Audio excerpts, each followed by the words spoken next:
Imagina entrares numa cozinha medieval ao final da tarde. Há um cheiro intenso a canela, a gengibre e a cravo a pairar no ar. Uma mulher, talvez uma abadesa, talvez a senhora da casa ou talvez uma curandeira da aldeia, está debruçada sobre uma panela de cobre a coar lentamente um líquido escuro através de um saco de pano cônico. Aquele vinho perfumado que ela está a preparar não é uma simples bebida. É, ao mesmo tempo, um medicamento, um afrodisíaco e uma forma de cuidado. Chama-se Hipocras e durante mais de 500 anos foi um dos pilares da medicina europeia. Hoje vamos conhecer a sua história, mas, mais importante do que isso, vamos descobrir as mulheres que o prepararam, que o prescreveram e que o transformaram numa ferramenta de cura silenciosa, frequentemente esquecida pelos livros oficiais. Antes de mais, deixa-me confessar uma coisa. Quando li o nome Hipocras pela primeira vez, achei que tinha algo a ver com Hipócrates, o famoso médico grego considerado o pai da medicina. E faz sentido pensar nisso, mas a verdade é um pouco diferente. O Hipocras, também conhecido como Vinum Hippocraticum, era um vinho aromatizado com especiarias e adoçado com mel ou açúcar.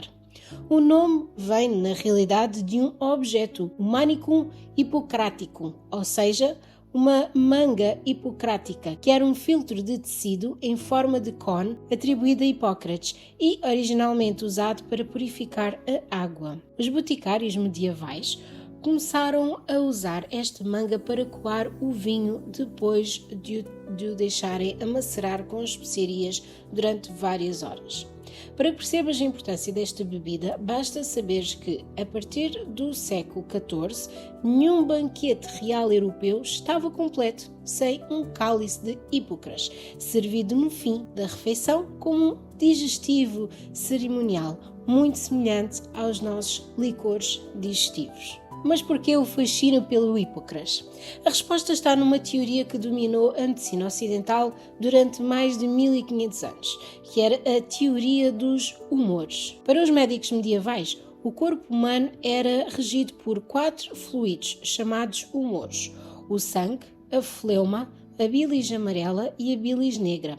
Cada um desses fluidos tinha uma natureza própria, sendo classificado como quente, frio, seco ou úmido. A saúde dependia do equilíbrio entre estes humores e a doença surgia quando este equilíbrio se rompia. O vinho era considerado uma substância quente e seca. As especiarias usadas no Hipocras, como a canela, o gengibre, o cravo da Índia e a noz moscada, partilhavam essa mesma natureza. Por isso, esta bebida era prescrita para aquecer o estômago, para facilitar a digestão e combater as doenças causadas pelo excesso de frio ou umidade no corpo. Cada ingrediente tinha uma função muito específica. A canela aquecia o organismo e mantinha o peito e os pulmões limpos. O gengibre era um tónico gástrico excelente. E o açúcar, que para nós é apenas um adoçante, era visto como um medicamento precioso para acalmar a tosse, tratar febres e suavizar problemas intestinais. E ainda hoje, quando nós bebemos um chá de canela, um chá de gengibre, para arrefecer, estamos a aplicar, sem saber, essa mesma lógica que vem dos tempos medievais. Nós não temos noção da sabedoria antiga que continua a fazer parte da nossa vida cotidiana e aquela que nós aplicamos intuitivamente no nosso dia-a-dia, sendo que as infusões ou os chás ou as decocções com estas especiarias é uma delas. Agora chegamos àquela que, para mim, é a parte mais importante deste vídeo. E peço-te um pouco de paciência porque esta história merecia horas e não os minutos que tem. A história oficial da medicina europeia tem o costume de nos contar uma versão muito masculina dos factos. Falamos de Arnaldo de Villanova, de Constantino Africano, de Roger Bacon e todos eles tiveram, de facto, um papel importante. Mas a verdade é que na medicina prática, na medicina do dia-a-dia, as mulheres foram o pilar absolutamente fundamental durante toda a Idade Média. Quero apresentar-te 3 figuras femininas que mudaram a forma como eu olho para esta bebida. Uma delas, e tenho um vídeo no canal que fala mais especificamente sobre a sua história, é Hildegard von Bingen, que vivia no século XII. Era uma abadesa benedita na Alemanha e era aquilo a que chamamos uma polimata, ou seja, uma pessoa que dominava muitos campos do saber. Ela era música, mística, filósofa, botânica e médica, ou pelo menos curandeira. Escreveu 2 obras fundamentais sobre medicina: a Física e o Causae et Curae, que ainda hoje são estudadas. Na Física, ela descreveu com uma precisão impressionante o uso medicinal de mais de 200 plantas. Para tratar problemas de visão, ela prescrevia vinho com violeta, rosa e tintura de fungos. Para dor de dentes, ela recomendava o absinto, cozido em vinho. Para as doenças de fígado e dos pulmões, defendia a alfazema cozida em vinho, dizendo que esta bebida traria conhecimento puro e entendimento. Depois temos outra grande mulher, a Trota de Salerno. No século XI, na Escola de Medicina de Salerno, no sul de Itália, talvez a mais avançada da Europa, ensinava uma mulher chamada Trota. Foi a autora provável da obra de Curis Muliano, ou Tratamentos para Mulheres, que durante séculos foi a referência absoluta em ginecologia e obstetrícia. Trota usava o vinho como um veículo para extrair as propriedades das plantas, da mesma forma que nós usamos hoje em dia a vodka ou outros fluidos alcoólicos para fazer as tinturas. Então ela usava o vinho, mas também prescrevia outras coisas. Prescrevia os banhos de malvas, fenogreco, linhaça, cevada para mulheres em partos difíceis. Ela era uma mulher profundamente respeitada pelos seus colegas homens, o que naquela altura é quase um milagre. Depois temos as donas das receitas. Para além destas figuras célebres, existiram centenas de mulheres anónimas ou quase anónimas que mantiveram cadernos manuscritos de receitas médicas. Nomes como Mary Baufield, Elizabeth Howard ou Lady Grace Castleton aparecem-nos hoje nos arquivos com as suas próprias versões do Hipócrates. Estas mulheres eram as primeiras a ser chamadas quando alguém adoecia na casa, no campo ou na aldeia. E ainda haviam as curandeiras das aldeias, as parteiras, as conhecedoras das plantas, mulheres cujos nomes nunca chegaram aos livros, mas que, sem dúvida, carregavam consigo uma tradição oral milenar. Nesta história há uma dimensão que me parece especialmente importante. Na medicina medieval, a mulher era frequentemente classificada como tendo uma natureza mais fria, uma natureza mais úmida. E o Hipócrates, sendo quente e seco, funcionava como um contrapeso perfeito para esta natureza fria e úmida da mulher. Por isso, esta bebida era prescrita especificamente a mulheres para tratar problemas de útero, para regular o ciclo menstrual e para equilibrar o organismo. Por exemplo, Arnaldo de Villanova, no século XIII, escreveu que Hipócrates podia até alterar a substância do útero, tendo um papel direto na fertilidade. Mas havia também outras dimensões mais subtis e também talvez até mais interessantes. O Hipócrates era conhecido como um afrodisíaco.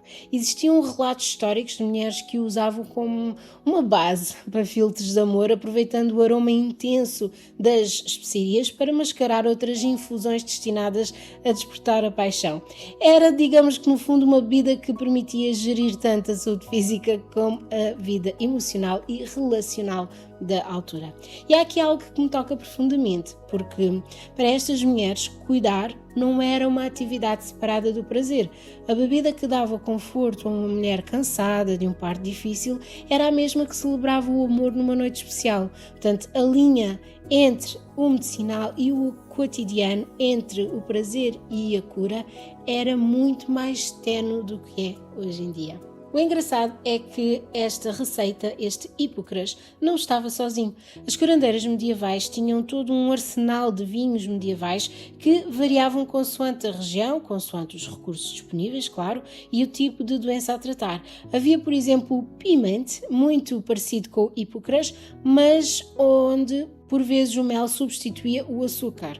Havia também o Claret, que era um vinho clarificado e adoçado apenas com mel, usado como tónico suave para quem recuperava de doenças prolongadas. Depois tínhamos ainda a água Vitae Composite, uma mistura de vinho, de água ardente e ervas usadas para nutrir o sangue, para desinfetar feridas e também para fortalecer o coração e o fígado.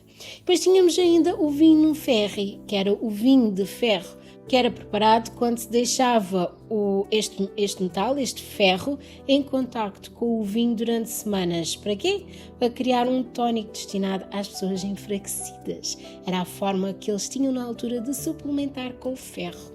E esta prática persistiu em algumas regiões da Europa até quase ao século XX. E depois tínhamos as garrafadas, esta palavra tão portuguesa e tão bonita que descreve infusões e decocções de plantas em vinho ou aguardente. Hoje em dia ainda fazemos as garrafadas quando queremos fazer com aguardente, por exemplo, ou com vodka, as nossas tinturas caseiras. Então as curandeiras das aldeias preparavam estas garrafadas, estas tinturas, estes extratos de dente de leão e de bardana, por exemplo, para purificar o organismo.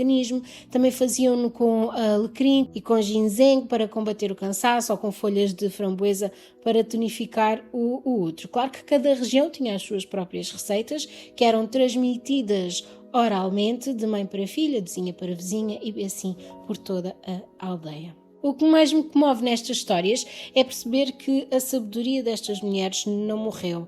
Ela continua viva em cada chávena de chá, de infusão que preparamos quando alguém da família está constipado, nas infusões de camomila ao final do dia, quando estamos cansadas, nos remédios caseiros que as nossas avós ainda nos ensinam ou ensinaram. Portanto, é isto que é a etnobotânica, ou seja, o estudo das relações entre as plantas e as culturas humanas, está hoje a redescobrir muitas das intuições destas curandeiras, sejam os compostos ativos da canela que ajudam na digestão ou do gengibre que tem propriedades anti-inflamatórias comprovadas, ou da alfazema que acalma o sistema nervoso. O que é facto é que a ciência moderna está, de certa forma, a confirmar aquilo que estas mulheres sabiam empiricamente, através da observação atenta da natureza e dos corpos a quem prestavam cuidados. Eu não te quero deixar com a ideia de que a medicina medieval era infalível, nada disso, porque não era de todo.